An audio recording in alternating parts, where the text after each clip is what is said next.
Pessoal, eu queria no vídeo de hoje falar sobre 3 assuntos.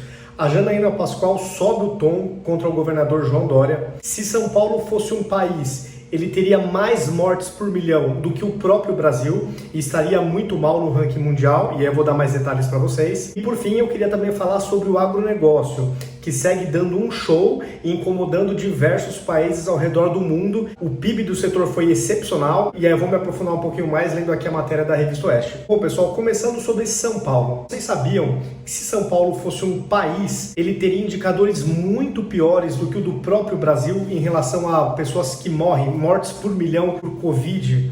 Isso é verdade. Tá, eu vou ler aqui um trecho da matéria do jornalista Arthur Piva, da Revista Oeste, que ele fez esse levantamento. Então reparem só, né? O Dória, esse grande gestor que tudo ele faz baseado na ciência dele, ele está conseguindo entregar os piores resultados. Olha isso. Caso o estado de São Paulo fosse um país independente, o número de mortos com Covid-19 por milhão seria maior que do resto do Brasil, seria o maior. A nação fictícia teria 1.137 mortes para cada milhão. No Brasil, o número cairia dos atuais 1.007 para 973. Então, se você tirasse São Paulo do Brasil, melhoraria o indicador. Num ranking com todos os países com mais de 1 milhão de habitantes, São Paulo estaria na 14ª posição. Olha que vergonha. A Suécia, que não impôs restrições severas à população, apareceria em 18º lugar. E o Dória, de novo, colocou São Paulo na fase vermelha. Então, depois das 8, só coisas essenciais podem ficar abertas, aos finais de semana também. Então, o Dória voltou a aumentar, ampliar as restrições aqui no estado de São Paulo. São Paulo é o pior indicador do Brasil.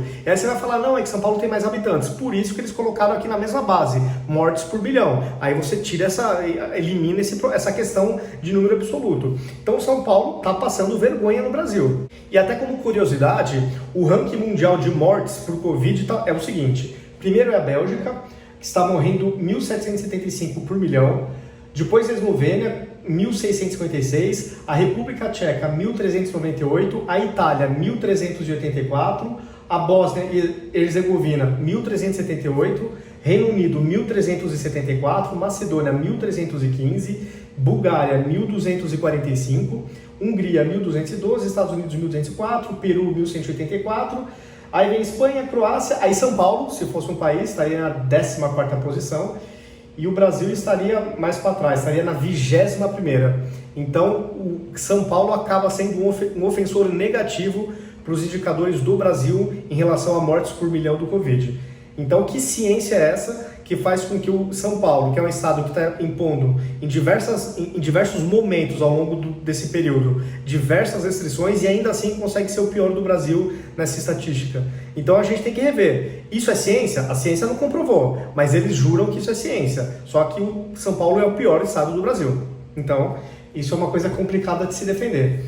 A Janaína Pascoal aumentou o tom, tá? Aumentou suas críticas em relação ao governador João Dória. Inclusive ela falou, se você continuar com essas restrições, você vai quebrar o estado. Então ela criticou o anúncio do governador João Dória de que estabelecimentos considerados não essenciais terão que fechar as portas nos fins de semana e feriados a partir de segunda-feira, que é feriado aqui em São Paulo. Então, aspas, com diminuição de isenção fiscal e fechamento de estabelecimentos, o governo do estado vai quebrar o São Paulo. Isso aqui foi um tweet dela. E a rigor ela não está errada. Seguindo aqui no tweet dela, ela complementa. Defendi o primeiro fechamento, mas naquela oportunidade havia uma finalidade clara: organizar o sistema de saúde. Exatamente, naquela época esse foi o pretexto, não foi ciência.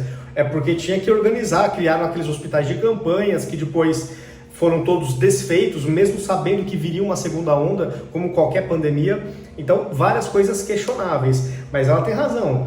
Antes tinha esse pretexto, agora não tem mais. E os hospitais de campanha? E por fim, queria comentar o setor do agronegócio, que segue dando show, né? Esse setor que é tão injustiçado, principalmente pelos esquerdistas, em diversos momentos acaba levando o Brasil nas costas. Então o PIB do agronegócio brasileiro, né, o PIB exclusivo desse setor, cresceu quase 17% ano passado. Apesar dos pesares, ainda cresceu quase 20%. Então é um excelente resultado. E lendo aqui um trechinho da matéria, diz o seguinte: de acordo com o CPEA, o crescimento do agronegócio brasileiro deve-se em parte à demanda internacional. E é isso que faz com que países como a França e como outros países europeus ataquem o Brasil. porque eles não estão atacando diretamente o agronegócio. Então eles falam de desmatamento, aquecimento global, Amazônia, mas o intuito real é atrapalhar, é prejudicar a imagem do Brasil para ver se freia um pouco o agronegócio, porque o nosso agronegócio é absurdamente competitivo, é absurdamente tecnológico. A gente tem um agronegócio de ponta e isso vem incomodando diversos países. E aí a nossa imprensa acaba caindo nessa narrativa, nessa lorota de desmatamento, aquecimento, mas tem tudo um interesse comercial por trás. Para muita gente já está claro, mas para outras pessoas, que muitas até querem não entender, a realidade é essa. E o interessante é que mesmo nessa pandemia, mesmo no ano passado, com todas as restrições, os responsáveis por esse cálculo do PIB acreditam o crescimento a 2 fatores. O primeiro, aumento da produção e comercialização de produtos agrícolas, com direito à safra recorde. Por outro, o aumento do preço de alimentos impulsionou o valor arrecadado pelo setor ao longo de 2020. E parte desse aumento de preço, da inflação de alimentos, também se deve a essa questão do lockdown também. As pessoas acabam consumindo mais arroz, feijão, itens mais básicos aí do nosso cardápio e tudo acaba disparando, Isso aí seria inevitável. Bom, pessoal, é isso. Deixe seus comentários sobre os assuntos que eu coloquei aqui, se vocês concordam, se discordam. Compartilhem o vídeo se vocês gostaram, me sigam nas redes sociais, ativem as notificações e até o próximo vídeo.